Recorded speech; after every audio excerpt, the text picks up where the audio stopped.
Well, good morning, all of Duval. We've got both sides of the ball ready to crank it out, looking back at that victory against the Arizona Cardinals. Joe C. from XL Primetime. To my left, I got Coach Mark Duffner, longtime defensive mind in the NFL and college game. Coach right here in Jacksonville, and so did Coach Gerald Ingram. He coached the running backs here in Duval and then also helping Tom Coughlin win a Super Bowl, couple of them up there in New York. So we got Gerald Ingram and Mark Duffner, and we are ready to attack. Now, listen, fellas, as we get things going, I'm just going to tell you, I got my green tea. All right, TLD, the lovely Diane made this for me.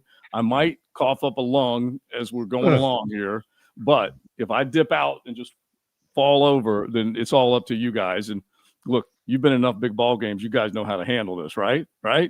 We'll carry the ball. That's all right. All right. All right. So if you guys are watching anywhere where you guys see us on X or Facebook, Instagram, wherever you are, we appreciate it. On YouTube with our Jaguars 1010 XL page, we definitely want you guys to jump in. So you guys can throw some comments our way. These guys know ball a hell of a lot more than I do, so we're going to let them take over. It was an overtime win against the Arizona Cardinals, and it wasn't pretty at all. And Coach Duff, let's start on the defensive side of the ball, because this team, they could not stop Jacoby Brissett. They couldn't crack that code. But in the end, Anthony Campanile started sending some pressure, got to him, finally got him on the ground, and ultimately came up with a big win. Well, and, really did. I admire Anthony's game plan, really. This guy threw it. Anytime you got somebody that's going to throw it around the yard 50 times, it's tough sledding. I mean, you just got to hang in there with the thing, not panic.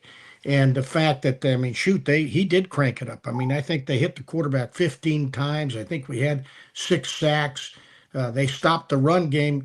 We knew that the run game was going to be kind of just a side component, so to speak. This guy's been throwing for over 250 for every game this year, leading the league, really. So, I think that the play of the front, the play of the back end overall was a plus, and he pressured Brissett probably 50% of the time. So, a good game plan to win in overtime 2 times this year, and both of those games being on the West Coast, if you will. That shows a lot about this team's, finish, this team's confidence, this team's putting it all together. So a positive effort. Yeah, it wasn't pretty, Coach Ingram. There were times when you're like, oh my gosh, they're going to go ahead and poop the bed, we can say, and give this game away, because they just weren't clean on either side of the ball. But they came down the field on that first drive, got in the end zone, at the very least set the tone that they were going to be able to keep it going run block wise and run game wise, coming off of what they did against the Chargers. What did you think offensively? Well, I think everything starts at the top with Liam as a head coach, and how he prepared this team through the year, and the resiliency of this offense and this defense, collectively made a difference in winning this game. Yes, it wasn't very clean. There were a lot of mistakes. There were times when you thought we were going to give the game away. To put the defense in the situation that the offense put them in, and they responded, and that's what you need in a winning team. And those type of things, they're learning lessons every week, and it wasn't good, clean football from that standpoint, but it was enough to win the game, and that's what they did. You're not going to look at the stats, and no one's ever going to remember this game 20 years from now. We're gonna stack the wins and see how we go. That's what we're gonna do. Yeah, and I don't think anybody right now, if you said at the beginning of the season that you would feel really good about their playoff position, they're still not a guarantee. We know that, fellas. But they did move up 1 and now into the 6th seed, and we'll see where it goes. But it's them, the Chargers, and the Buffalo Bills that are right now on the outside looking in when it comes to chasing that division. Be it AFC South, North, wherever. When we think about the way Liam did coach this game, and Trevor once again made that crazy bad throw, he was forced into a number of turnovers, and I don't know whether or not it was just bad protection, but Brenton Strange lets one of the defenders over the left side Coach Duff, get loose, knock the ball out of Trevor's hands. That was an easy score for Walter Nolan. He just walked right in. They were at the very least able to battle. Every single time they turned the ball over, they were able to come up with something good. Well, they were, and that's the thing. That couple things, this game, we talked about it last week. This game had all the components of a trap game. This team wasn't playing very well. They just gotten blown out 2 games in a row, and so you go out there. We heard everybody tell us we were all world last week, so it had all that trap mechanics. And as you just mentioned, though, that and Gerald mentioned it, the defense responded to the sudden change situations pretty darn well. In fact, 2 of them were 2 3-and-outs and forcing a punt. And and that's the job of the defense: get the ball back, put the fire out, get the ball back. And they did in fact do that. And I think you got to say, the best thing about the quarterback right now is he is kind of following through on the mantra of let it rip. I mean, he did let it rip on a couple of times the wrong way, but I mean the drive in the late in the game. I mean, he's 4 out of 4. He's got 4 out of 4 thrown. He has great passes to Strange, to Myers, and then to Washington for the touchdown. I mean, geez, you couldn't have moved it any better as far as that's concerned. So again, I think the whole focus for him is going to be continual to approach that word consistency. Get that to be a synonym in terms of defining what he's all about. He's got to play more consistent. But anyway, they certainly did enough to win the game. And what Strange coming back and the great catches. I mean, that guy. I mean, you said it earlier in the year. I mean, boy, is he a heck of a player. And blocker and receiver and a clutch guy. And then I don't think you can say enough about Parker Washington and the plays he's making, and how about the returns this guy's got. I mean, geez, he's a special player. And so I think, again, a lot of good things. Trevor running the ball on 3rd down, getting 19 yards on that, got a great block by Cleveland on that play to make that happen. So taking the positives right now, when you can win a game and you gave the ball away 4 times, it doesn't happen, brother. And when a team scores on defense, it doesn't happen. Well, those things all did happen, and we won in spite of that. So again, great learning situation, as Coach Ingram talked about, and let's take it as a positive as we move forward here. Yeah. And there were a lot of miscues, when you talked about the protection issues. Leon and I talked about it Sunday night, and you have a 7-man protection, and Strange hasn't been out there in a while, and right. You're relooking, and he made the Mike call. It's a 7-man protection. The guard and tackle had to handle their 2 guys, and tight end, he kind of chip released like he was supposed to get help, and the tight end was going to take over. But that's a Sam linebacker in a 7-man protection, And I looked at the back, and the back blocked the Will linebacker in the A gap, so. They had everybody accounted, so it wasn't the quarterback's fault because he thought he was protected. But there were about 4 other situations. Allen was one. Looking at the protection. There were people and miscues and pass protection. And one, the free safety was coming, and I blame that one on Trevor. He's looking at the free safety. And it's like, son, make a base call so you can get the back over there, Lucky Ringo, whatever you got to call, and fix it. And he knew he was right. He had to scramble out of there real fast because he knew he was coming. But at first, I think he thought the tackle was going to go out and get him, but you didn't fix it and rename Mike. But there were some miscues out there, just like the receiver, and on the go route or the wheel route or switch route, you could run that 100 times and never have that situation happen to you as a receiver. And nobody feels worse than that as the position coach or the head coach that you didn't say it 100 times. Woody Hayes used to say, what was it? Coach would come back and say, hey, I told him 100 times. And Woody would say, what's wrong with 101? Okay? Nicely done. He obviously didn't get it. You have to peak. If you're uncovered, you have to peak before you finish, because he thought he was on a clear. Well, you are to a certain extent.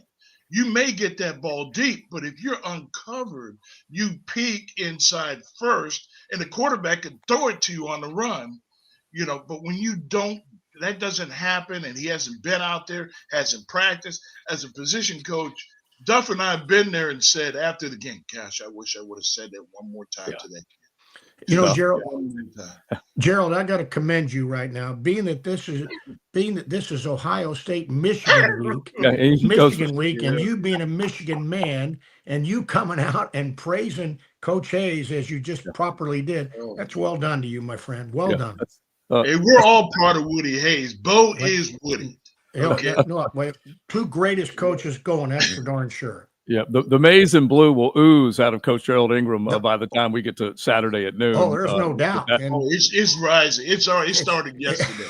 And by the way, Michigan's looming right there. Ohio State has had no problems whatsoever. We'll see what happens with that game. It's going to be interesting. All right, so and I agree with you guys. Like Brenton Strange was just barely getting back into obviously good health and then the ability to play. And you're right, even though it's his responsibility, LaQuint Allen is also a 7th-round draft pick that is being asked to do a hell of a lot of things, and he's responding pretty well in a lot of those situations. He did not pick up the blitz. Budda Baker's a damn good player. Josh Sweat, damn good player. We can go down the line with the guys. Walter Nolan that made that play when he scooped it up and got in the end zone. So defensively, they did a pretty dang good job of disrupting things. Now, let's get back to what Coach Duff just said a minute ago as far as responding, the fact that the defense was able to give the ball back to the offense. And this was the part where I do believe Baselli and Liam, maybe even more than Jimmy Gladstone's, as I like to call him, that they're giving that personality of toughness to this football team. The response is what it's all about. So take it from there, Coach Duff, just because they responded well in with adversity. Without a doubt. And let's talk about who responded too. I mean, you had 6 sacks in the game. Well, you got Gardeck, you got Hamilton, you got Johnson, you got Lloyd, you got all these guys, Allen, all these guys contributing right now. Wingard has 10 hits. So you got Strigo involved in a pressure that forced an intentional grounding in the game. Yeah. So they've got multiple guys right now, not just one or two, multiple guys being factors right now. Jarian Jones had a great quarterback hit. We talked about 15 hits. A number of guys contributed as far as that's concerned.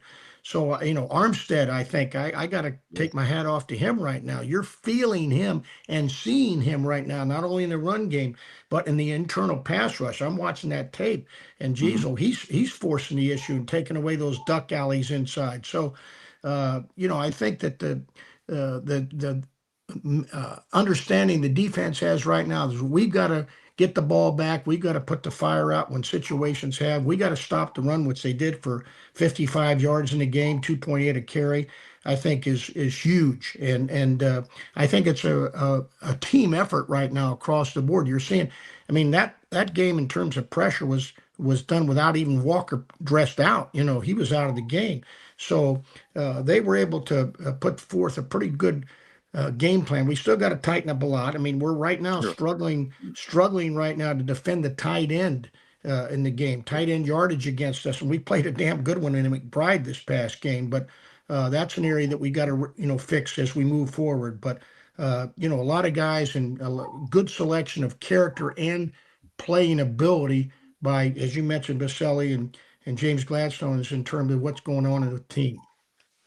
And Jimmy Gladstone's deserves some damn, what's the best way to say this? A lot of credit, or just really for eyeing areas of need and then finding guys. Dennis Gardeck is a great example of that. And we can come up with others, but Dennis Gardeck went against his old team coach Ingram and jumped right in there to make sure that they missed him a little bit more now that he's wearing a different color uniform. And Gardeck stopped that early drive and then later in the game got to Jacoby again. Yeah, really responded to the opportunities that he was given. There were a lot of people that stepped up in this game, offensively and defensively. And just like Duff said, on defense, the rotation and the young people. And that's what we're going to need going into the playoffs. Yeah, it is simple as that. Let's put one question up here real quick. Not a question, but a comment. And you guys, we got a lot of Duval till we dies that have come in, but you guys let us know what you're thinking. 7-4 in the talk of playoffs instead of draft going into December. This tells you all you need to know about this coaching staff. And that's why I love that we're doing both sides of the ball with coaches that have been in those meeting rooms countless hours, getting the game plan together and basically putting these guys in a position to win as opposed to just hang on for dear life and endure a one-score loss. Look at how many one-score games that this team has won this year as opposed to losing like they did last year. They were 3-10 in one-score games. Look what they've done out on the West Coast with wins in Vegas, San Francisco, and of course, Arizona. You guys saw what happened to San Francisco last night. Brock Purdy kept throwing it to the other guy. Holy smokes, he kept making bad decisions and bad throws. But Kyle Shanahan, here he is again. He's got an 8-win club and in position. That NFC West, fellas, is looking pretty darn good right now. And this team has faced them and got blown out by the Rams. Could have competed a one-score game against the Seattle Seahawks, which drives you a little crazy. But still, all things considered, 7-4 coach stuff, pretty good position right now. Oh, excellent position. And again, it could have been more. I mean, we already talked about it. The Cincinnati game, 18 seconds away from that. I mean, but let's let those in the rearview mirror. The positives are this, and especially on offense, looking at this, since the bye, they've added 10 points a game. We're averaging 30 points a game. On offense, we've added 10 points a game since the bye. We've gone from 119 yards rushing a game to 142 a game. We've gone third down percentage success from 33% to 43%. We've gone from red zone success from 50% to 65%. Now, those are critical areas right now that you want to see scoring, rushing, red zone, third down, and they've made very positive market gains as far as that's concerned. So the progress is going this way. And as I said, they attacked a trap game and we won it, and we won it in overtime. And again, so that does it. Would we like to beat them a heck of a lot more? Sure. But we had to fight to win it, and that determines a lot about the character of the team and the way this, as Coach Ingram talked about, Liam's got this team thinking right now, and we're going to need that as we move forward. Oh, you better believe it. Now, Coach, he's changing the culture, and we're seeing it happen. So, hats off to Liam and on being able to do that. And we have another trap game this week. Yes, we do.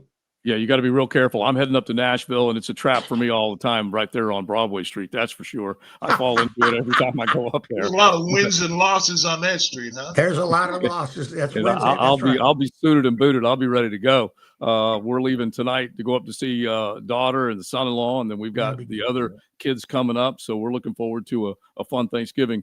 But Coach Ingram, going back to the line and the fact that Cole Van Lannon played well this past week and Ezra Cleveland getting healthy again. We know how valuable he's been. Walker Little played good last week. Jump in on the line because you had Anton Harrison missing another game. You had Adoga in with an opportunity. Of course, you had Van Lannon back in there. Grade the offensive line and the run game as a whole as far as what you saw against Arizona. Well, I think, and to be honest, as far as my opinion of the run game, I thought we got away from it too soon in the first half. I thought we could have stuck with it. And I think if we would have converted some third downs, and he probably would have stayed with it a little bit more. The time of possession is what killed us in the first half. On the field way too much. But defensively, they did a great job of converting the man coverage to tighten up the coverage. But you have to be careful. And they only got beat really one time in man coverage, I thought, Coach. And that's what happens if you get caught in man. But they needed to do that because Brissett was just picking them apart with the tight end. And then at the end of the game, they made a great play on 4th and 4 because the quarterback had nowhere to throw the ball. Yeah. They covered the tight end. They doubled. The linebackers, I thought, played exceptionally well physically and in coverage. The quarterback had to throw the post ball for for the 50-50 ball and think that, you would get the pass interference. And Winger did a great job Yes, of he not did. getting set up and biting into it. Now, he got hurt with it earlier in the year Yeah, in quarters coverage. He wasn't going to let that happen, but he made a great play. he did. You know, Yeah. guys stepped up to win this game in a lot of key positions. And that was what was really key of this game, I think. It really was, because you got veterans that have been given opportunities. Dewey Winger's a great example. He hasn't been 100% on everything, but he is a baller. Almost got Brissett on the ground earlier, and then as Coach Ingram just said, that pass defense, him coming over. Now remember, Coach Duff, the safeties got split and burnt on that 139-yard touchdown, and then to have Christian Braswell out there in a clutch situation, another backup just begging for time. And he was beat by a step, but the fact that Dewey was able to come over, sealed the game. Well, and I think that's a perfect example you just gave to kind of the way this team is right now. Like you said, Ransom, the way he was, and Wingert's, both of you talking about that particular play, that was as confident action as I've seen in a long time. He went and got that sucker. And I mean, again, when the game's on the line, I mean, it's not like that. I mean, that was a critical time to make the play, and he did it very, very confidently. I mean, and again, corrected the situation that happened earlier in the game. That's, again, good coaching and a player taking that coaching and turn it into a productive finish. That's for sure. All right, here's one of the comments from one of our viewers, Scribbles. And Yoda's producing today. Ozzy's on vacation. Yoda's doing double time. But Scribbles puts in here, having three dudes, and he's referring to Liam Cohen, Tony Vaselli, Jimmy Gladstone's, having three dudes who have chemistry with the quarterback and the team can rely on in Parker, Brenton, and Myers, and those are the three he's referring to as well, is a huge development, because you got leadership inside the building, and then you got guys like Myers, who Jimmy Gladstone's traded for, Parker Washington, who's been he's been thrust into a big role, especially with Brian Thomas Jr. being down, and then Brenton Strange needed to answer the bell because they said goodbye to a pricey Evan Ingram. Coach Ingram, that's a hell of a trio of playmakers that I don't think too many people would have expected or saw coming. You know, the number one guy, it was nice to have back is Strange. He's got fresh legs. You saw obviously his speed, athleticism, you know, his determination. You know, it's awesome to have him back. But to watch Parker grow, because he had one game where we started to question, was it Seattle game, had some drops here and there. But the kid this summer, when we were there watching him practice, he would spend the extra every day after practice. Yeah. He wanted to make himself have an opportunity when it came. Now, through injuries, it came. But that was his, you know, whoever got in his ear and said, you got to respond to this is your shot. Yeah. And he has. He's one of the top return people. He's playing with extreme confidence out there. He's got no fear and reservation on what he's doing out there other than win.